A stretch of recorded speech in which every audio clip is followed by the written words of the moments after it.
अस्सलाम वालेकुम नाज़रीन, आप देख रहे हैं नया पाकिस्तान और मैं हूं शहजाद इकबाल। चेयरमैन नैब की मुद्दत मुलाजमत में 2 हफ्ते बाकी रह गए हैं और 8 अक्टूबर को मौजूदा चेयरमैन नैब जस्टिस रिटायर्ड जावेद इकबाल की मुद्दत मुलाजमत मुकम्मल हो रही है। लेकिन नए चेयरमैन नैब के नाम पर वजीर आजम इमरान खान और अपोजिशन लीडर शहबाज शरीफ के दरमियान अभी तक मुशावरत शुरू नहीं हुई है। इसलिए सवाल उठ रहा है कि क्या हुकूमत जस्टिस रिटायर्ड जावेद इकबाल की ही मुद्दत मुलाजमत में तौसी करेगी या उनकी दोबारा तकरूरी होगी या नया चेयरमैन नैब तैनात किया जाएगा। हुकूमत इस बात का इशारा दे चुकी है कि अगर जस्टिस रिटायर्ड जावेद इकबाल ही को चेयरमैन नैब रखना है तो फिर सदारती ऑर्डिनेंस के जरिए कानून को तब्दील करना पड़ेगा।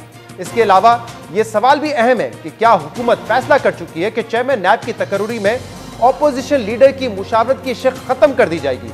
आज दिन भर सदारती ऑर्डिनेंस की खबरें चलती रही, लेकिन वफाकी वजीर बराए कानून फरोग नसीम ने इस हवाले से किसी भी ऑर्डिनेंस के मुसवदे की तैयारी की तरदीद कर दी है। फरोग नसीम ने यह तस्दीक की है कि चेयरमैन नैब की मुद्दत मुलाजमत में तौसी का मामला वजीर आजम के सामने 4 से 5 मरतबा जेर बहस आ चुका है। उन्होंने कहा कि आइंदा हफ्ते चेयरमैन नैब का मामला क्लियर हो जाएगा। वजीर कानून का यह भी कहना था कि वजीर आजम चेयरमैन नैब के लिए दीगर नामों पर भी गौर कर रहे हैं।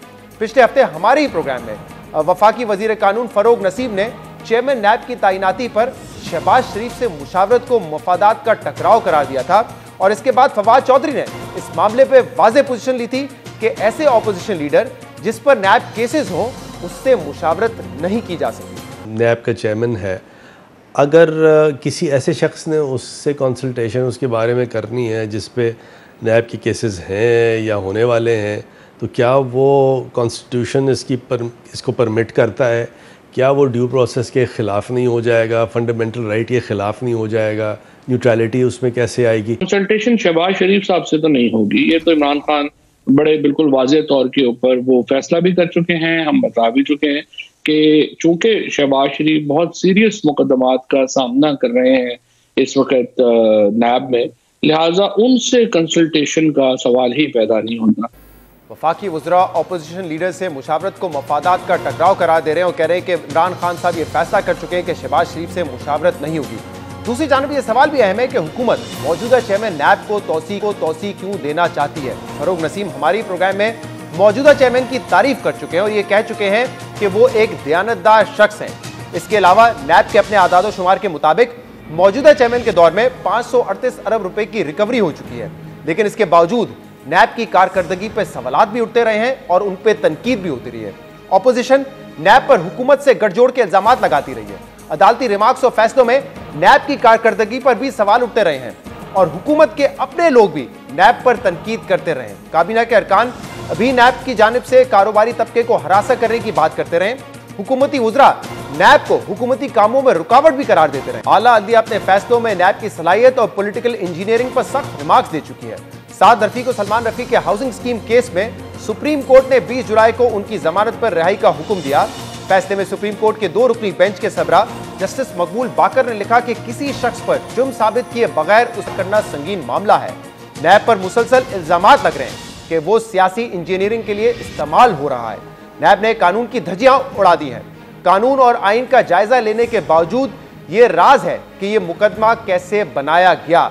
नैब का कानून मुल्क में बेहतरी के बजाय मुखालफिन का बाजू मरोड़ने के लिए इस्तेमाल हो रहा है। इसके अलावा शाहिद खान अब्बासी हो, एहसन इकबाल हो, उनके जमानत के फैसलों में भी अदालत नैब के इस्तेदाद केसेस की मेरिट और पॉलिटिकल इंजीनियरिंग पर रिमार्क्स दे चुकी है। इसके अलावा ऑपोजिशन भी मौजूदा चेयरमैन नैब की मुद्दत मुलाजमत में तौसी या दोबारा तकरूरी पर एतराज कर रही है। नून लीग के रहनुमा इस मामले को सुप्रीम कोर्ट तक ले जाने की बात कर चुके हैं। कितने केसेस हुए थे, सबको अंदर बंद कर दिया था। क्या हुआ? हर एक की डिटेल जजमेंट पढ़ लें। डिटेल जजमेंट में एक कॉमन फैक्टर है कि we have found no corruption. तो फिर किस चीज के, मतलब आपने केसेस किए हैं, शर्मिंदगी होनी चाहिए नैब को 3 साल के बाद कि भाई हमारा तो जावेद इकबाल साहब तो छोड़ के खुद ब खुद चले जाए। बदनीयती तो साफ नजर आ गई ना कि एक कानून बड़ा वाज़ेह है कि मुशावरत के साथ आपने चेयरमैन नैब को मुकर्रर करना है ताकि गैर जानबदारी है नैब के अंदर वो नजर आए। एक 76 साल के आदमी को एक्सटेंशन देना महज इसलिए कि वो आपके कब्जे में है, तो पूरा निज़ाम नाम निहाद एहतसाब का है। कानूनी चाराजोई करनी पड़ेगी। सुप्रीम कोर्ट ये फैसला कर पाएगा कि ये जो हुकूमत ये बदनीयती पर मबनी कानून साजी करना चाहती है, इसकी क्या हैसियत है।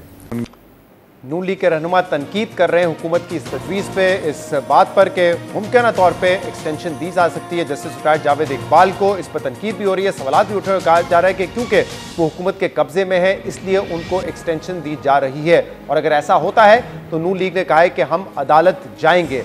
लेकिन पाकिस्तान पीपल्स पार्टी इस हवाले से कोई स्ट्रॉन्ग पोजीशन, कोई सख्त मौक़िफ़ नहीं अपना रही। माजी में बिलावल भुट्टो ज़रदारी साहब ये कह चुके हैं कि गठजोड़ है नैब और नियाजी का, उस पर तनकीद भी कर चुके हैं। खुद ये कह चुके हैं कि नैब चेयरमैन जो है हुकूमत के हाथों कठपुतली बने हुए हैं। लेकिन इस वक्त पीपल्स पार्टी इस हवाले से कोई सख्त मौक़िफ़ नहीं ले रही है, और इसकी वजह यह है कि हमारे ज़राए बताते हैं कि चेयरमैन नैब की तौसी का मामला अगर आगे आया तो फिर पीपल्स पार्टी उसकी सख्त मुखालफत नहीं करेगी। हमारे ज़राए हमें यह भी बताते हैं कि अगर मामला कानून साजी के लिए ऐवान में आता है तो पाकिस्तान पीपल्स पार्टी बराह रास्त बिल की सपोर्ट ना भी करे तो वो वोटिंग से एब्सटेन करके हुकूमत को फायदा पहुंचा सकती है। यानी कि माजी में पीपल्स पार्टी तनकीद करती आई है, लेकिन अब इस इशू पर मुमकिन तौर पे वो हुकूमत को फायदा पहुंचा सकते हैं एब्सटेन करके अगर ये मामला पार्लियामेंट में जाता है। इस सारी सूरत हाल पर हमने सवालात जो नैब के तर्जुमान हैं उनसे भी किए और उनसे पूछा कि रिटायरमेंट के हवाले से जावेद की अपनी सोच क्या है, क्या वो ये चाहते हैं कि उनकी मुद्दत मुलाजमत में तोसी हो या उनको दोबारा अपॉइंट किया जाए। तो इस हवाले से तर्जुमान नैब ने कहा कि उनकी कारकर्दगी बहुत अच्छी रही है, 548 अरब रुपए की रिकवरी उनके दौर में हुई है, और उन्होंने ये भी कहा कि बैनुल अक़वामी इदारे और दीगर इदारे उनकी कारकर्दगी की तारीफ भी करते रहे हैं। उन्होंने ये कहा कि उनकी रिटायरमेंट के बाद की सूरत हाल पर बात करना कबलस वक्त है और मीडिया को चाहिए, मीडिया से दरख्वास्त है कि वो इस सिलसिले में मफरूज़ों और सुनी सुनाई बातों से गुरेज करे। अब ये मामला मीडिया ने नहीं उठाया है। लॉ मिनिस्टर फ़रूक नसीम ने कहा था कि ये बात ज़ेरे गौर है, और जावेद इकबाल साहब का भी नाम ज़ेरे बहस आया है दूसरे नामों के साथ। और अगर मुशावरत का लफ्ज़ हटाना है उनकी अपॉइंटमेंट के हवाले से तो भी इसके लिए कानून साजी करनी पड़ेगी, और अगर इनको एक्सटेंशन देनी है तो उसके लिए भी कानून साजी करनी पड़ेगी, जिसके लिए ऑर्डिनेंस एक ऑप्शन है। तो हुकूमत खुद इस हवाले से बहस छेड़ चुकी है। तीनों पार्टीज का मौक़िफ़ लेंगे। हमारे साथ हुकूमती रहनुमा भी होंगे, फ़ारूक हबीब साहब जो कि स्टेट मिनिस्टर हैं फॉर इंफॉर्मेशन, इसके अलावा साबिक स्पीकर अयाज सादिक साहब भी हमारे साथ होंगे, और प्रोग्राम में हमें साबिक चेयरमैन सेनेट नैयर बुखारी साहब भी ज्वाइन करेंगे। फ़ारूक हबीब साहब, पहले आपकी तरफ आते हैं कि हुकूमत फैसला तो कर चुकी है, बता दिया फवाद चौधरी साहब ने कि हम मुशावरत नहीं करेंगे शहबाज शरीफ साहब से जो कि लीडर ऑफ द ऑपोजिशन है, लेकिन क्या इस हवाले से ऑर्डिनेंस ला रही है हुकूमत, ये भी तय हो चुका है? देखिए, ये तो तमाम चीज़ें जो हैं वो आपके शो के ऊपर जो वज़ीर कानून है हमारे फ़रूक नसीम साहब, वो आपको बयान कर चुके हैं कि इस हवाले से ये तमाम चीज़ें जो है वो अंडर कंसिडरेशन हैं और इनके ऊपर जो है वो गौर भी हो रहा है। लेकिन एज़ नाउ जब मैं अभी तक बात कर रहा हूँ, अभी तक तो कोई ऐसा ना ऑर्डिनेंस तैयार है, ना अभी जो है फौरी कोई चीज़ जो है वो जारी हो रही है। जैसा कि आपने उनको खुद कोट किया कि आइंदा हफ्ते जो है वो इस हवाले से फ़ैसले जो हैं वो लिए जाएंगे। लेकिन देखें, बुनियादी तौर के ऊपर क्या मामला है, बुनियादी तौर के ऊपर इस सारे मामले के ऊपर अगर आप देखें तो पाकिस्तान के अंदर आइनी इदारों के अंदर भी एक्सटेंशंस होती रही हैं, कानूनी इदारों के अंदर भी एक्सटेंशंस होती रही हैं। इस सारे मामले के ऊपर शोर वो लोग डाल रहे हैं जिन लोगों ने खुद जस्टिस रिटायर्ड जावेद इकबाल साहब को नैब का चेयरमैन लगाया था। इन्हीं के लगाए हुए नैब के चेयरमैन हैं, जब पीपल्स पार्टी और नून लीग ने मिलकर इनको लगाया था। तो आज जो है वो उनकी इस कदर मुखालफत क्यों हो रही है? क्या उनका जुर्म ये बन गया है कि उन्होंने 540 अरब रुपया रिकवर कर लिया पिछले 4 सालों के अंदर? जब से नैब बना 16 साल में सिर्फ उन्होंने 200 अरब रिकवर किया था, यहाँ 4 सालों में 538 अरब रुपया रिकवर हो गया। जो अकाउंटेबिलिटी है वो रेलिवेंट हो गई है इस जमहूरियत के अंदर। तो शोर तो वही लोग डाल रहे हैं जिनके ऊपर केसेस हैं, और इन्होंने तो डे 1 से जब से नैब ने कार्रवाई शुरू की कभी भी नैब की तारीफ नहीं की। तो लिहाजा इन लोगों को ये अपने आप को इस किस्म की बातें करके खुद बायसनेस शो करते हैं, फिर हम अकबा जानिब हो जाते हैं कि फिर हम शहबाज शरीफ से कैसे मुशावरत करें जो ऑलरेडी एक पोजीशन लेके नैब के हवाले से बैठे हुए हैं। इससे बढ़ के जब फैटफ का मामला था तो वो जो 34 शिक्कें आई थी। सही, मैं लेकिन फरूक साहब आगे जाकर अगर मामला आता है और सिकंदर सुल्तान राजा साहब की मुद्दत मुलाजमत मुकम्मल हो रही होती है और फिर एक प्रपोजल आता है कि उनकी मुद्दत मुलाजमत में तोसी कर दें, तो क्या आप सपोर्ट करेंगे? क्योंकि नाम भी आपने तजवीज़ किया था, अपॉइंट भी आपकी हुकूमत ने किया उनको। नहीं, देखें बात यह है कि फिर अब चूँकि हम नैब को डिस्कस कर रहे हैं तो नैब तो जो है वो ऑर्डिनेंस और एक्ट ऑफ द पार्लियामेंट के तहत जो है वो कायम हुआ इदारा है, आइनी इदारा नहीं है और हर इदारे की फंक्शंस, ड्यूटीज़, रिस्पॉन्सिबिलिटीज़ जो हैं वो अलग हैं। तो हम तमाम चीज़ों को जो है वो एक चीज़ की नज़र में सामने रख के नहीं देख सकते। उन्होंने दिया था, देखिए उन्होंने अपने दौर में उनको मुकर्रर किया, तो आगे जाके इमरान खान साहब चाहे वजीर आजम हो या लीडर ऑफ द ऑपोजिशन हो और सिकंदर सुल्तान साहब की मुद्दत मुलाजमत तौसी का मामला आता है तो क्या पोजीशन लेंगे आप? क्योंकि फिर आपके सवाल आपसे तो सवाल ही होगा कि पहले भी आपने उनको अपॉइंट किया था, दोबारा करें। देखें हमारे नज़दीक क्या चीज़ें हैं, चूँकि हमारे नज़दीक अभी जो मामला ज़ेर बहस है वो नैब चेयरमैन के हवाले से, अभी 8 अक्टूबर को भी टाइम पड़ा है, आज हम आपसे बात कर रहे हैं तो अभी उसके अंदर एक टाइम मौजूद है। लेकिन जो बुनियादी चीज़ है इस हवाले से, यहाँ पर तो जो है वो सैफुर रहमान जैसे लोग जो ज़ाती घरेलू लोग थे, जो ज़ाती मुलाजिम थे, उनको एहतसाब के चेयरमैन लगा दिया जाता रहा और उस वक्त जो एहतसाब का हशर नशर हुआ वो आपके सामने है और जो ब्रॉडशीट टाइप की चीज़ें आपके सामने हैं जिसका खमियाजा आज पाकिस्तान के टैक्स पेयर को भुगतना पड़ रहा है, वो इन्हीं वजूहात की वजह से हुआ है। नेल ऑन द हेड कि अगर एक एग्जीक्यूटिव पावर के तहत विदाउट कंसल्टेशन आप भी किसी शख्स को अपॉइंट करते हैं या जावेद इकबाल को दोबारा अपॉइंट करते हैं या उनको एक्सटेंशन दे देते हैं तो फिर आपके ऊपर भी यही इल्जामात लगेंगे। और रहमान आपने अपना लगा दिया, जैसे अभी तो आप कह रहे हैं कि जावेद इकबाल को देखें हमने अपॉइंट नहीं किया, कंसेंसस से कंसल्टेशन से हुए थे, तो आइंदा ये इल्जाम आप पे लगेगा। और फिर चाहे वो कोई सही काम भी कर रहे होंगे तब भी एक सवाल तो उठता रहेगा कि कानून में तब्दीली करके आपने उनको एक्सटेंशन दे दी या कंसल्टेशन का लफ्ज निकाल दिया। मैं आपकी मुश्किल आसान कर देता हूँ। देखें कोई यानी कि जो चीज़ें अल्टीमेटली जब ये तमाम चीज़ों के ऊपर जो है वो फैसला होगा, इसके अंदर ये तमाम चीज़ों को जो है वो महलूज़ खातिर रखा जाएगा और कोई ऐसी चीज़ सामने नहीं आएगी जिससे आपको नज़र आएगा कि कोई बहुत बड़ा जो है वो कोई ऐसी चीज़ है जिसमें कोई बहुत बड़ी जो है वो चेंज सामने आ गई है। लिहाजा इन तमाम चीज़ों के ऊपर ही गौर हो रहा है और जब ये फ़ैसला साजी इसके ऊपर होगी इन तमाम चीज़ों को इस पर महलूज़ खातिर रखा जाएगा। लेकिन एक बुनियादी चीज़ बड़ी आसान सी है कि शहबाज शरीफ साहब जो हैं वो अपने आप को अलग कर लें अपोजिशन लीडर के ओहदे से, जब उनके ऊपर खुद केसेस हैं, बल्कि उनकी इज्जत में इजाफा होगा, हाई मॉरल ग्राउंड लें। वो कहें जी कि मेरे ऊपर रेफरेंस दायर है, उसका ट्रायल हो रहा है, गवाहों के ऊपर जरा हो रही है, एक भाई को उनके सजा हो चुकी हुई है, बाकी पूरा खानदान बाहर बैठा हुआ है, और आप कह रहे हैं कि कानून में तब्दीली करके हम भी कानून का सहारा ले सकते हैं, कानून को तब्दील कर देंगे तो ना कंसल्टेशन की जरूरत होगी, एक्सटेंशन देनी है तो वो भी दे देंगे। लेकिन कानून तो ये कहता है ना कि जब तक कोई शख्स कन्विक्ट नहीं है वो अपने ओहदे पे फायज रह सकता है। अगर शहबाज शरीफ एमएनए रह सकते हैं, लीडर ऑफ द ऑपोजिशन रह सकते हैं, तो कंसल्टेशन क्यों नहीं कर सकते? फिर देखें बात यह है कि आपने बड़ी अच्छी बात आपने की। इसका मतलब यह है कि शहबाज शरीफ जब फिर कन्विक्ट हो जाएंगे फिर तो वो अपोजिशन लीडर भी नहीं रहेंगे, फिर तो वो रुकने असेंबली भी नहीं रहेंगे, फिर तो मामला ही खत्म हो जाता है ना। अभी मामला क्या है, यही शहबाज शरीफ जब पब्लिक सुन ले ना, शहजाद सुन ले, जब यही आपके शहबाज शरीफ जब पब्लिक अकाउंट्स कमेटी के चेयरमैन थे तो ये उसी पब्लिक अकाउंट्स कमेटी के तहत जो है वो चेयरमैन नैब को बुलाने के लिए नोटिस इशू किया करते थे।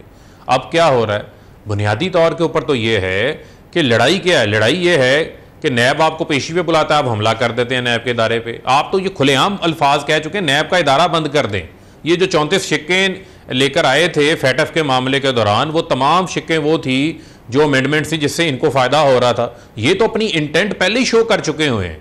लिहाजा इससे पहले जो चेयरमैन आते रहे हैं उन्होंने क्यों नहीं कार्रवाइयाँ की? जो पिछले चेयरमैन थे उस वक्त नैब ने कितनी कार्रवाइयाँ की? उनका तो अपना केस था नैब के ऊपर, जब फैसला होने लगा तो उठ के बाहर चले गए, बाकी सब ऑर्डिनेट्स ने उनकी फेवर में भी फैसला कर दिया।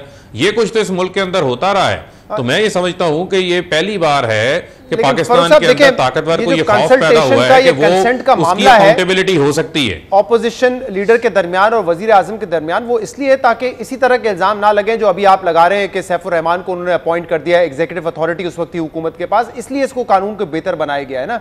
अब मिसाल के तौर पे फॉरेन फंडिंग केस आप खुद फॉलो करते रहे, अब फॉरेन फंडिंग का मामला अगर पाकिस्तान तहरीक इंसाफ का इलेक्शन कमीशन में है लेकिन फिर भी वजीर आजम इमरान खान के कंसेंट से ही chairman chief election commissioner appoint हुए ना, तो आपकी पार्टी का मामला वहां था, इमरान खान पार्टी के चेयरमैन है और मुतालबा यही है जिन्होंने केस किया आपके ऊपर कि पार्टी को बैन किया जाए क्योंकि फॉरेन फंडिंग लिए।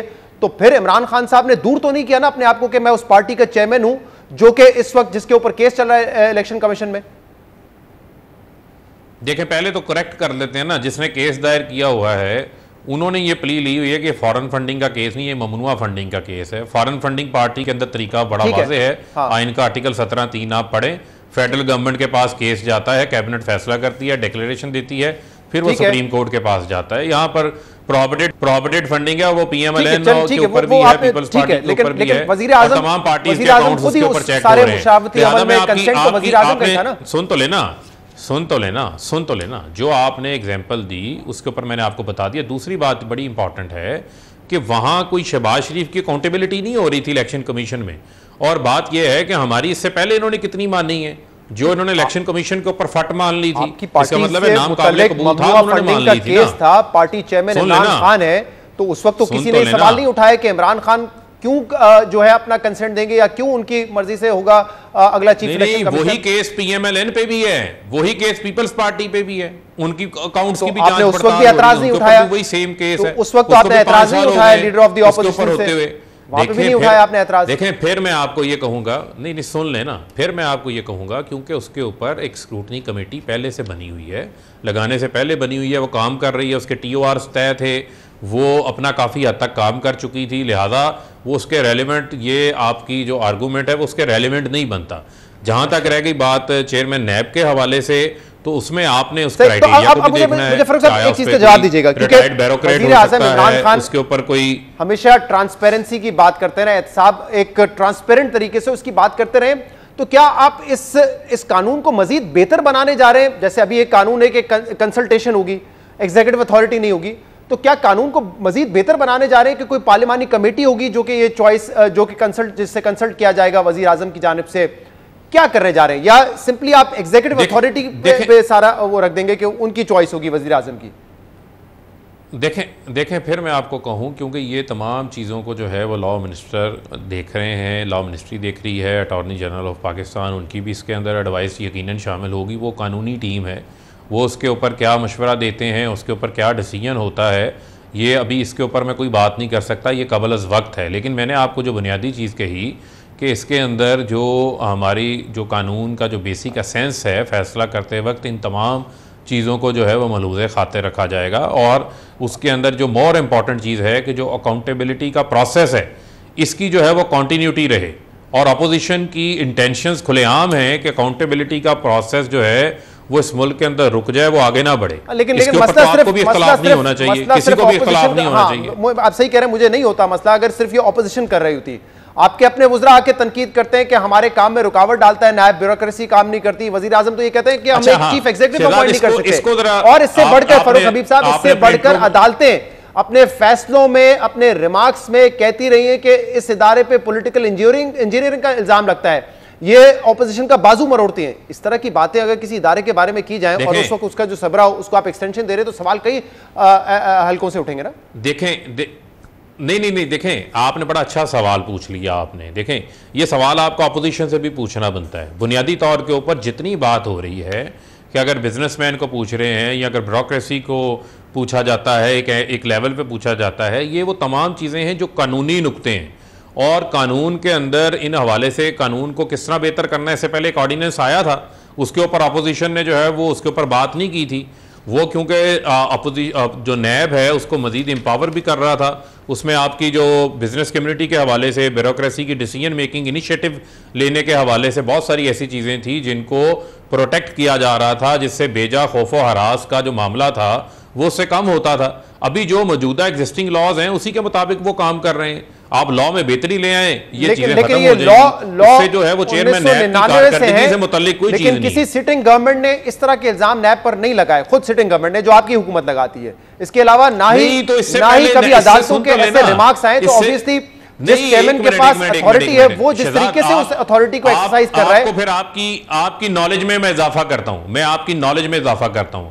आप अपनी टीम को कहें निकालें, नवाज शरीफ की तकरीर निकालें, खुलेआम उन्होंने एक तकरीब के अंदर जो है वो नैब को और चेयरमैन नैब को उस वक्त के उन्होंने धमकी लगाई थी कि आप नोटिस भेज रहे हैं, बिजनेसमैनों को आप नोटिस भेज रहे हैं, ये क्या आपका तरीकाकार है? वो ऑन रिकॉर्ड कानून को पब्लिकली मीडिया के ऊपर मौजूद है। लिहाजा इस हवाले से आप ये ना कहें कि कभी ऐसी बात नहीं। हाँ, आपको फायदा क्या होगा ये मुझे बताइए। आपके एहतसाब के नारे को क्या फायदा होगा? आपके एहतसाब के नारे को किस तरीके से फायदा होगा? नुकसान ही नुकसान नजर आता है। अगर खास तौर पे आप कोई कानून बदल के दोबारा इनको एक्सटेंशन देते हैं जावेद इकबाल साहब को, तो आपको इससे फायदा कैसे होगा? नुकसान ही नजर आ रहा है। ऑपोजिशन अभी भी उन पर तनकीद करती है, बाद में मजीद तनकीद में इजाफा होगा। वो ट्रांसपेरेंसी कहां से रहेगी? आपको बुनियादी तौर के ऊपर देखें, जो मुझे आप ये बताएं कि कभी चोर ने कहा है कि वो चोर है, या कभी जिसने कोई चीज़ जो कानून तोड़ा हो उसने कभी कहा है मैंने कानून तोड़ा है? वो तो इस किस्म के हीले बहाने हमेशा बनाते हैं। लिहाजा इसी वजह से ऑपोजिशन की जितनी भी तनकीद है, उस तनकीद को ना कभी अवाम में पजीराई हासिल हुई है, ना किसी और जगह पे पजीराई हुई हासिल हुई है। ये तो एक उन्होंने एक रिहाटिक बना लिया है, एक बयानिया बना लिया है कि जो इदारा। हमारे साथ मौजूद थे। एक ब्रेक के बाद अय्याज सादिक साहब होंगे, नईर बुखारी साहब हमारे साथ होंगे। Stay with us.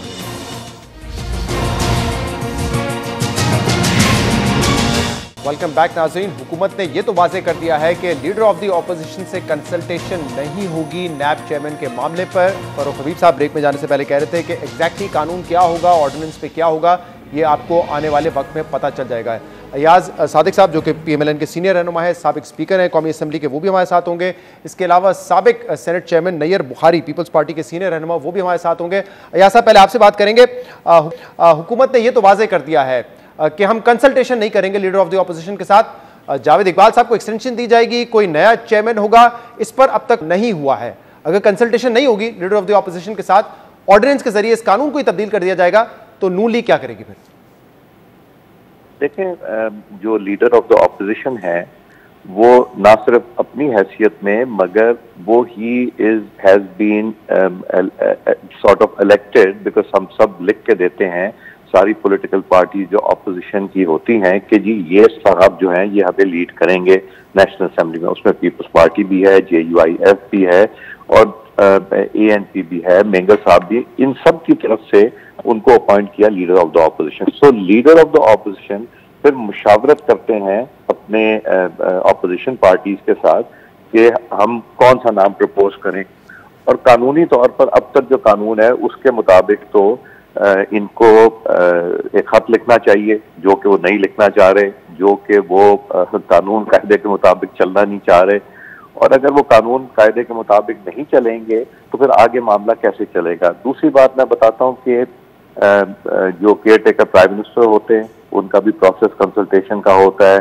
अभी चीफ इलेक्शन कमिश्नर साहब का हुआ, वो भी कंसल्टेटिव प्रोसेस से हुआ। वो हमसे मुलाकात उनकी नहीं हुई या लीडर ऑफ द ऑपोजिशन से नहीं मिले प्राइम मिनिस्टर साहब, मगर उनकी जो एक टीम थी उससे हुआ। That is also violation, but in the larger interest हमने उसको भी एक्सेप्ट किया। अदरवाइज इट्स जो सुप्रीम कोर्ट की जजमेंट्स भी हैं उसमें लिखा है मीनिंगफुल कंसल्टेशन होनी चाहिए। सो हम तो यही तवक्को रखते हैं कि कंसल्टेशन, अगर वो नहीं करना चाहते वो उनकी मर्जी है, तो उसका फोरम फिर नेक्स्ट स्टेज आ जाएगी कि वो मोस्ट लाइकली अपने नाम भेज देंगे, वो कमेटी में चले जाएंगे। कमेटी में अय्याज साहब वो तो कह रहे हैं कि हम कानून ही बदल देंगे, कि कंसल्टेशन का जो मामला है या मीनिंगफुल कंसल्टेशन का, वो तो अगर कानून से ही उड़ जाएगा, डिलीट हो जाएगा, फिर तो एग्जीक्यूटिव अथॉरिटी के पास होगा ये। देखें, इंडिविजुअल स्पेसिफिक जो है ना, अगर तो वो इन चेयरमैन साहब को रखना चाह रहे हैं तो सुप्रीम कोर्ट की ऑलरेडी डिसीजन है, इंडिविजुअल स्पेसिफिक कवानीन नहीं बन सकते। और अगर वो कानून बदलेंगे तो साफ जाहिर होता है कि वो कानून किस लिए बदलना चाह रहे हैं, क्योंकि वो मनपसंद वो लाना चाह रहे हैं अकाउंटेबिलिटी जिस तरह हो रही। और सुप्रीम कोर्ट ऑफ पाकिस्तान ने और आला अदलिया ने इनके जो बेलें दी हैं उसमें जो जो रिमार्क्स लिखे हैं नैब के बारे में, वो किसी के कके छुपे नहीं है। साद रफीक साहब का केस है, शाहिद साहब का, वगैरह वगैरह। मगर अब खुर्शीद शाह साहब अभी 2 साल हो गए, उनके ऊपर चार्ज भी फ्रेम नहीं किए गए अभी तक, और वो अभी तक नैब कस्टडी में तशरीफ रखते हैं। सो मेन मकसद ये है कि अगर कंसल्टेशन नहीं होगी, वो अपनी मर्जी का लाना चाहते हैं तो ये चैलेंज हो जाएगा, अदालत में भी चैलेंज हो जाएगा। मगर वो मेरा ख्याल है असल जिस चीज़ से घबरा रहे हैं वो इस चीज़ से घबरा रहे हैं कि जो हालात हैं उनके, जो महंगाई बेरोजगारी से, तो अगर नया इलेक्शन होता है और ये लोग नहीं आते तो फिर अगर मनपसंद साहब ना हुए वहाँ पे बैठे हुए, तो उन होनी है जिसमें चीनी है, आटा है, LNG है, गैस है, बेशुमार चीजें हैं कि जहाँ के गैस के बजाय ये फर्नेस ऑयल यूज करते रहे। फिर वही पुराने केसेस हैं हेलीकॉप्टर वाला भी, तो ये सब खुल सकते हैं। तो एक्चुअली तो खर्चा ये है कि ये कहना है कि हमारा प्रोटेक्ट करना चाह रहे हैं, हमारा बेसिकली अपने आप को फ्यूचर में प्रोटेक्ट करना चाह रहे हैं कि हमारा आदमी आ गया तो वो हमें कम से कम बचा लेगा, हमारे खिलाफ केसेस नहीं करेगा। अब एक चीज और देखें, सुप्रीम कोर्ट ऑफ पाकिस्तान में बार बार ये BRT पेशावर के लिए क्यों जाती, जितने की सारी BRT पंजाब में बनी PMLN गवर्नमेंट में, उससे ज्यादा कॉस्ट है। या सब हुकूमत का ये एतराज है, हुकूमत कह रही है कि क्योंकि उनके ऊपर नैब केसेस है, ये मफादात का टकराव है, इसलिए उनसे कंसल्टेशन नहीं हो सकती। क्या ये मुमकिन है कि PMLN अपनी सफों में से किसी और को नामजद कर दे लीडर ऑफ द ऑपोजिशन जिनके ऊपर नैब केसेस नहीं है और उनसे मुशावरत हो जाए? क्या ये मुमकिन है? जी बिल्कुल मुमकिन नहीं है। Leader of the opposition Shahbaz Sharif साहब ही हैं और ही रिप्रेजेंट्स द इंटायर ऑपोजिशन। मगर आप इनका असल मकसद नहीं समझ रहे। ये अपने आप को फ्यूचर में प्रोटेक्ट करने के लिए इस तरफ ये बात सारी लेके जा रहे हैं। और कंसल्टेशन है, इनके वज़रा के ऊपर केसेस नहीं है जो बनने हैं या जो बने हुए हैं। सो आई थिंक ये बात ना करें, बट इनके वज़रा के ऊपर जो केसेस और जो उनके खिलाफ रेफरेंसेस पड़े हुए हैं उसके ऊपर तो प्रोसीडिंग्स भी नहीं होती। और ऐसे केसेस हैं जो फूल प्रूफ केसेस हैं, फूल प्रूफ। कोई LNG का ले लीजिए, आप BRT पेशावर का ले लीजिए, बेशुमार केसेस। ठीक है, बहुत बहुत शुक्रिया याद साहब। आप समझते हैं कि अपने करने के लिए फैसला कर रहे हैं। नैयर बुखारी साहब, पीपल्स पार्टी का क्या इस पर मौकिफ होगा अगर कंसल्टेशन का लफ्ज ही हटा दिया जाता है या मौजूदा नैब चेयरमैन को एक्सटेंशन देने की बात की जाती है? तो शुक्रिया, थैंक यू। पहली बात तो यह है कि ये दो इश्यूज़ हैं, एक है कंसल्टेशन का, एक है एक्सटेंशन का। क्योंकि जो नैब का लॉ है वो एक्सटेंशन की इजाज़त नहीं देता और कंसल्टेशन वो लाजमी करार देता है। और जब ओरिजिनल लॉ था, उस ओरिजिनल लॉ में तो कंसल्टेशन की प्रोविज़न नहीं थी। उस वक़्त तो वो प्रेसिडेंट अपॉइंट करता था with the consultation of the chief executive जी, क्योंकि प्रेसिडेंट मौजूद थे उस वक़्त 99 में और चीफ एग्जीक्यूटिव जनरल मुशर्रफ बन गए थे। तो फिर उसमें वो प्रोविजंस मौजूद थी नैब ऑर्डिनेंस में। सब्सिक्वेंटली अमेंडमेंट की इसमें, और अमेंडमेंट इसलिए की कि अक्रॉस द बोर्ड जो अकाउंटेबिलिटी प्रोसेस है वो बड़ा ट्रांसपेरेंट नज़र आना चाहिए। सही। और पर्टिकुलरली वो जो चेयरमैन का ऑफिस है, ऐसे शख्स को बिठाया जाए जो इम्पार्शल हो, जो गैर जानबदारी से तहकीकात भी करे किसी के ख़िलाफ़ भी, चाहे वो ट्रेजरी बेंचेस के लोग हों, चाहे वो अपोजिशन के लोग हों।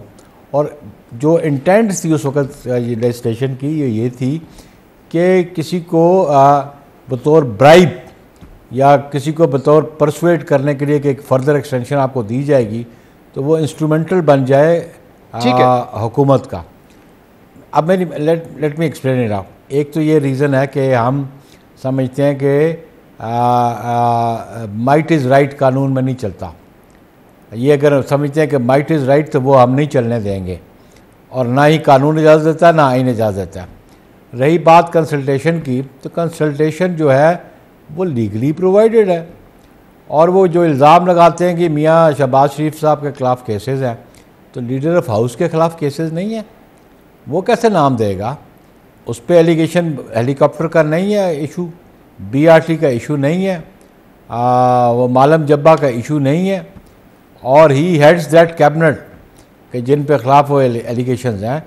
तो ये अगर तो शहबाज शरीफ साहब के ख़िलाफ़ कन्विक्शन हो जाती तो फिर दैट वाज तो पीपल्स पार्टी इसकी मुखालफत करेगी। दोनों में से अगर कोई भी एक फैसला हुकूमत करने जाती है, चाहे कंसल्टेशन को ख़त्म करने का मामला हो या इनको एक्सटेंशन, बिल्कुल हम अपोज करेंगे। हम किसी गैर आइनी और गैर कानूनी बात को तस्लीम नहीं करेंगे।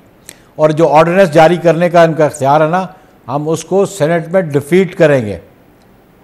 हम इंशाल्लाह सेनेट में वह जो उसको आर्टिकल 89 के नीचे जब वो आएगा तो हम उसको डिसअप्रूव करेंगे सेनेट में बैठ के, और हम देखेंगे ये सेनेट में अप्रूव कैसे कराते हैं उसको। सही है। नैयर बुखारी साहब, आप कह रहे हैं कि हम उसको अपोज करेंगे, लेकिन माजी में तो चेयरमैन के खिलाफ बिलाल भुट्टो ज़रदारी साहब और दीगर रहनुमा बात करते रहे, लेकिन जब से हुकूमत ने ये कहा है कि हम गौर कर रहे हैं इस बात पर और मुशावरत चल रही है कि क्या इनको एक्सटेंशन दी जाए, कंसल्टेशन का मामला खत्म किया जाए, तो पीपल्स पार्टी के चेयरमैन इस हवाले से बात नहीं कर रहे हैं और हमारे जराए भी बताते हैं कि मुमकिन तौर पे पीपल्स पार्टी फायदा पहुंचा सकती है जब ये मामला ऑर्डिनेंस के बाद पार्लियामेंट में जाएगा तो एब्सटेन करके, यानी कि खामोश हिमायत होगी नायब चेयरमैन को एक्सटेंशन देने के हवाले से पीपल्स पार्टी की जानिब से। देखिए ना, आपके जराए जो है ना, वो आपका राइट है as a journalist to dig out things, you know, लेकिन ये कोई कंफर्म बात नहीं होती, ये मुसद्दका बात नहीं होती।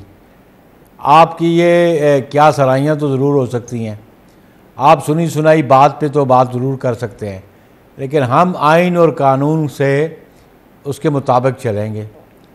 और हमारा क्या इंटरेस्ट कि ये चेयरमैन जिसकी अपनी क्रेडिबिलिटी जो है उस पर क्वेश्चन मार्क्स आ गए हों और जो सिर्फ अपोजिशन को विक्टिमाइज़ करे नैब और कोई कॉग्निजेंस ना ले ट्रेजरी बेंचेस के बारे में, तो उसकी कंटिन्यूटी क्यों हो? नहीं सब, लेकिन आप बेसिकली बात देखें, अक्सर हमारी जो खबर है को देखें, वो दुरुस्त साबित होती है। जब बिलावल साहब हर फोरम पे कहते थे कि हम इस्तीफा दे देंगे, पीडीएम के फोरम से भी यही कहते थे, उस वक्त हम कहते थे कि नहीं, ना सिंध असेंबली तोड़ी जाएगी ना इस्तीफा दिया जाएगा, और बाद में यही हुआ और आपके अपने लोग कई नाराज हो गए कि हमने टीवी पे ये पोजीशन ली थी, अब आप पीछे हट रहे हैं। इसलिए हमारा क्यास नहीं होता, इंफॉर्मेशन होती है जो don't mix up things now, don't mix up things, mix up नहीं कर रहा, डोंट मिक्स अप थिंग्स, नहीं मैं फैक्ट बता रहा हूं, मतलब try to understand my thing now. हां, मैं फैक्ट बात ये है कि आप नहीं, जब आपके पास हमारा जवाब आ गया, you don't have a question on that issue,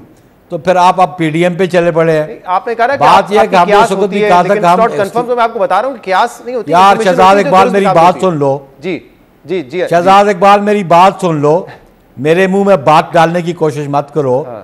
जब इशू तुम नैब का डिस्कस करोगे तो पीडीएम को उठा के किधर ले आए हो? मैं आपको मिसाल दे रहा हूं, try to understand very respectfully, try to understand now कि आप लोग हर फोरम पे एक बात ट्राई टू अंडरस्टैंड नाउ, बात गलत साबित हुई, प्लीज ट्राई टू हमारे अंडरस्टैंड जराए नाउ, साबित हुए। जी देखो, ट्राई टू अंडरस्टैंड नाउ कि पीडीएम में पीपल्स पार्टी ने जो चार्टर साइन किया था, हम आज भी कारबंद थे कि हम इस्तीफे हमारी लास्ट ऑप्शन थी।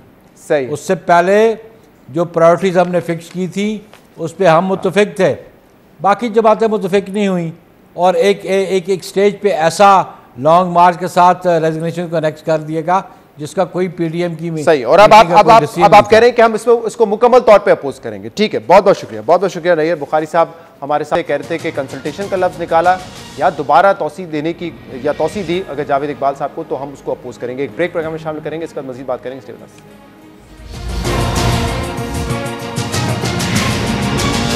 वेलकम बैक नाज़रीन। हुकूमत के लिए बढ़ता हुआ इंपोर्ट बिल एक चैलेंज है जिसकी वजह से माली खसारा बढ़ता जा रहा है, और हुकूमत ने, स्टेट बैंक ऑफ पाकिस्तान ने नई रेगुलेशंस जारी किए हैं ताकि जो ऑटो फाइनेंसिंग है उसको ज़्यादा मुश्किल बनाया जाए, जिसकी वजह से गाड़ियों की डिमांड कम होगी और ख़ास तौर पे इंपोर्टेड गाड़ियों की डिमांड कम होगी, जिसकी वजह से जिसके तहत जो है इंपोर्ट बिल को अब कर्टेल करने की कोशिश की जा रही है।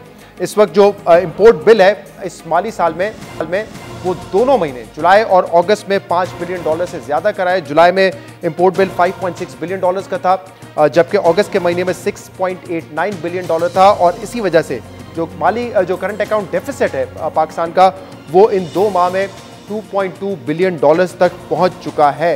इन 2 माह में 473 मिलियन डॉलर्स की गाड़ियां इंपोर्ट की गई हैं, जिसमें जो कंप्लीट बिजनेस यूनिट होते हैं वो $103 मिलियन के हैं, और इसके अलावा CKD यानी कि जो पार्ट्स वगैरह इंपोर्ट किए जाते हैं जिसके ज़रिए गाड़ियां असेंबल होती हैं पाकिस्तान में, और उसका अमाउंट $370 मिलियन का है, यानी कि $473 मिलियन की इस साल गाड़ियां इंपोर्ट की गई हैं। अब जो नए रेगुलेशन है स्टेट बैंक ऑफ पाकिस्तान के, उसके मुताबिक auto financing, car financing imported गाड़ियों पर बिल्कुल बंद कर दी गई है।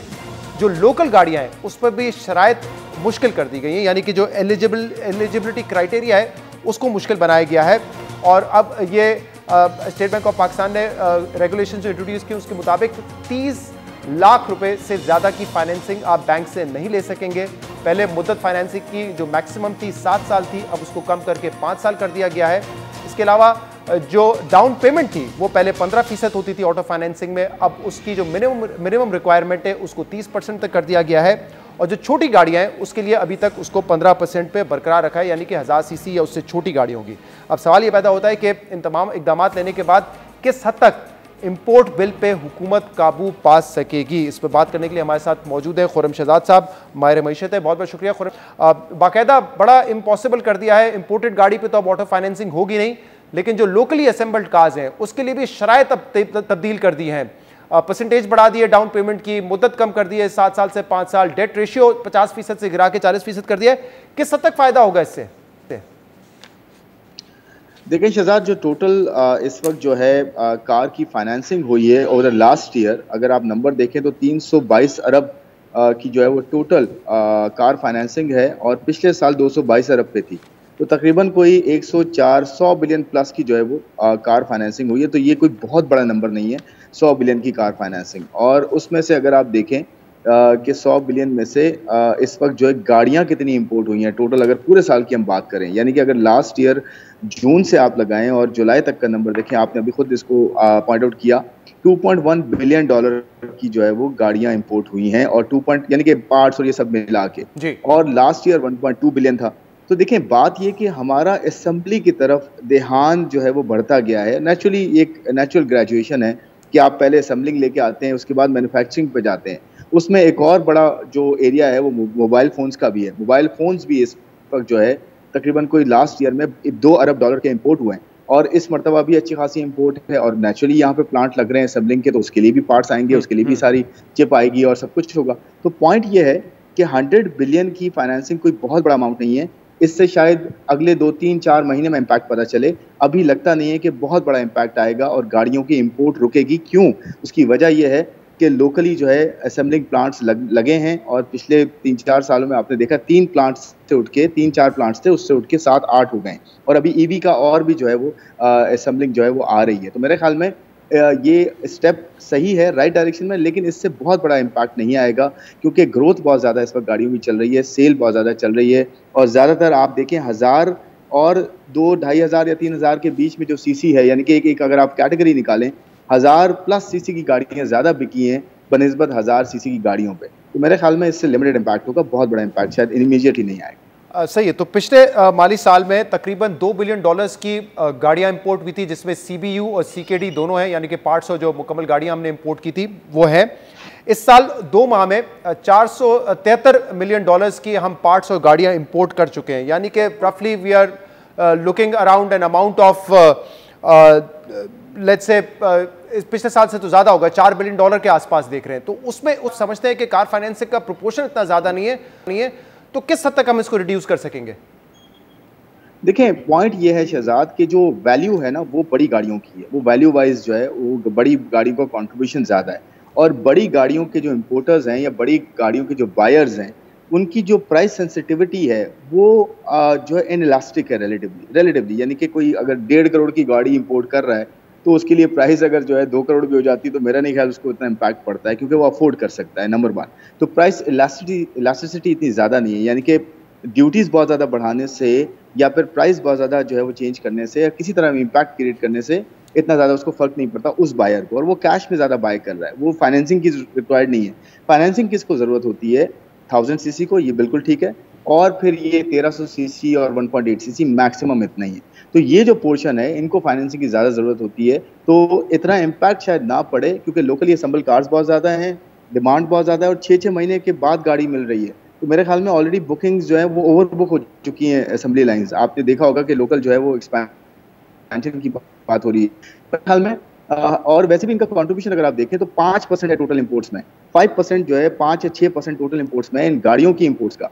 तो इससे शायद पूरा इंपोर्ट बिल नीचे नहीं आ सकता क्योंकि फूड का अच्छा खासा पोर्शन है, ट्रांसपोर्ट और ये इसका इक्विपमेंट का, ये टर्फ के अंदर जो फाइनेंसिंग आ रही है, उसके अलावा टेलीकॉम से लेकर और बहुत सारे इंपोर्ट्स हैं, उनका कंट्रीब्यूशन बहुत बड़ा है रिलेटिव टू गाड़ी। खुर्रम शहजाद साहब, जो बैंक्स का कंज्यूमर बैंकिंग है उसका ऑटो फाइनेंस एक बड़ा प्रोपोर्शन होता है और वहां पर किस हद तक हिट पड़ सकती है बैंक्स को? देखिए मेरे ख्याल में ये जो टोटल कंज्यूमर का पोर्टफोलियो है जिसमें क्रेडिट कार्ड है, पर्सनल लोन है, ऑटो फाइनेंसिंग है, इसमें ऑफ कोर्स जो है हिट पड़ सकती है, बट इतनी ज़्यादा हिट नहीं पड़ेगी शहजाद क्योंकि एक्चुअली जो फाइनेंसिंग है उसका रेट बहुत ज़्यादा नहीं बढ़े, ना फाइनेंसिंग की लिमिट्स बहुत ज़्यादा जो है वो चेंज हुई हैं, ना कि उस पर कॉस्ट बहुत ज़्यादा बढ़ी है। तो मेरे ख्याल में जैसे अगर 7 साल से 5 साल कर देना टेनर को और पर्सनल फाइनेंस की टेनर को 5 से 4 साल कर देना, और मैक्सिमम जो फाइनेंसिंग है वो 3 मिलियन तक कर देना, उससे कोई बहुत बड़ा पोर्शन नहीं आएगा। मे बी 10% 20% का एक रफली इम्पैक्ट आ जाए उनके अपने पोर्टफोलियो में, तो इतना बड़ा इम्पैक्ट शायद बैंक्स में भी नहीं आएगा। लेकिन स्टिल अगले 2-3-4 महीने में इसका इम्पैक्ट होगा। जैसे आगे रेट्स अगर बढ़ जाते हैं, ओवरऑल इंटरेस्ट रेट बढ़ जाते हैं, तो फिर नेचुरली जो है ओवरऑल कॉस्ट बढ़ जाएगी और ओवरऑल कॉस्ट बढ़ जाएगी। एक तो इम्पैक्ट हम डिस्कस कर रहे हैं कि हुकूमत जो अचीव करना चाहती है और स्टेट बैंक ऑफ पाकिस्तान की रेगुलेशन है जिसके जरिए वो इम्पोर्ट बिल कम करना चाह रहे हैं, लेकिन जरा ये बताइएगा कि इसमें जो मेजर कंपोनेंट है जब हम मवाजना करते हैं ओवरऑल हमारे इंपोर्ट्स का गाड़ियों में, तो उसमें इंपोर्टेड गाड़ियों का कम है, सीकेडी का ज्यादा है, यानी कि पार्ट्स हम ज्यादा इंपोर्ट करें ताकि वो गाड़ियां यहाँ असेंबल हो सकें। अब आप कह रहे हैं ये एक प्रोसेस तो है जो कि इवॉल्व होता है, लेकिन हमारे यहाँ तो ये बहुत सारी कंपनीज एक अरसे से असेंबलिंग ही कर रही है और अभी भी ये पार्ट्स जो है पाकिस्तान में नहीं बनाते, वो इंपोर्ट करते हैं। तो हुकूमत की इस बात पे इतनी क्यों नहीं तवज्जो है कि जहां पे आप ड्यूटीज बढ़ा रहे होते हैं इंपोर्टेड गाड़ियों पे, या फिर आप ये नए रेगुलेशंस लेकर आ रहे हैं, वहां पे इन ऑटो असेंबलर्स को बावर करवाएं कि आपकी तो ये कमिटमेंट थी कि आप पार्ट्स पाकिस्तान में बनवाएंगे और आप असेंबलर नहीं रहेंगे, आप गाड़ियां मैन्युफैक्चरिंग करेंगे। मेन तो वहां से फायदा हम हासिल कर सकते हैं ना, वो नहीं कह रहे हम लोग।